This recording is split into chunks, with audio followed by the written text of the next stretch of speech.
15കാരൻ മരിച്ച സംഭവം നിലമ്പൂർ ഉപതെരഞ്ഞെടുപ്പിന്റെ രാഷ്ട്രീയ ആയുധമാക്കുകയാണ് മുന്നണികൾ. പന്നികളെ പിടികൂടുന്ന കാര്യത്തിൽ പഞ്ചായത്ത് ഒന്നും ചെയ്തിട്ടില്ല എന്നാരോപിച്ച് LDF വഴിക്കടവ് പഞ്ചായത്തിലേക്ക് ഇന്ന് മാർച്ച് നടത്തി.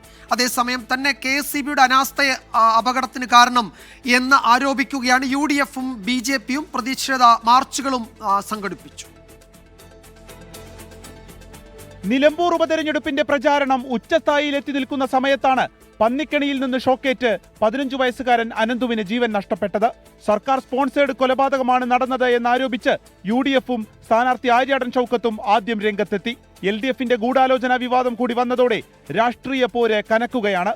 വഴിക്കടവ് പഞ്ചായത്ത് പന്നികളെ പിടിക്കാൻ ഒന്നും ചെയ്യുന്നില്ലെന്നാരോപിച്ച് വഴിക്കടവ് പഞ്ചായത്തിലേക്ക് LDF-ന്റെ മാർച്ച്.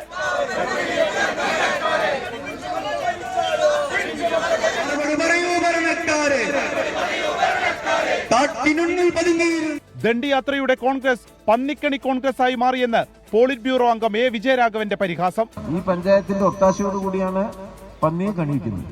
ഈ പന്നിക്കണി പഞ്ചായത്താണ് വഴിക്കടവ് പഞ്ചായത്തിൽ എന്നുള്ളതാണ് ഏറ്റവും പ്രധാനപ്പെട്ട വിഷയം.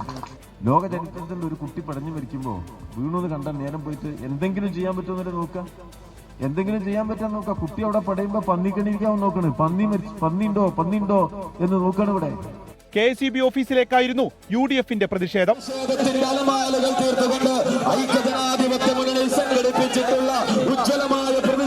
വൈദ്യുതി മോഷണത്തെക്കുറിച്ച് കൃത്യമായ വിവരം നാട്ടുകാർ നൽകിയിട്ടും നടപടിയെടുത്തില്ലെന്ന് നേതാക്കൾ. 2 ആഴ്ച മുമ്പ് തന്നെ KSEB ഉദ്യോഗസ്ഥരെ ഇത്തരത്തിലുള്ള വൈദ്യുതി ലൈനിന് കണക്ഷൻ എടുത്തിട്ടുണ്ട് എന്നുള്ള വിവരം അറിയിക്കുന്നു. അപ്പൊ KSEB അതിനകത്ത് ഇടപെടണ്ടേ? ആ ഇടപെട്ടില്ല. അതുകൊണ്ട് ജീവൻ നഷ്ടപ്പെട്ടു. അത് മറച്ചു വെക്കുന്നതിന് വേണ്ടിയാണ് ഈ ഗൂഢാലോചന വിമർശനവും മറ്റു കാര്യങ്ങളും. നിലമ്പൂരിലെ വനം വകുപ്പിന്റെ ഓഫീസിലേക്ക് BJP-യും മാർച്ച് നടത്തി. വരും ദിവസങ്ങളിലും പന്നിക്കണിയിലെ വിവാദങ്ങൾ തുടരുമെന്നുറപ്പ്. ടീം 24 നിലമ്പൂർ.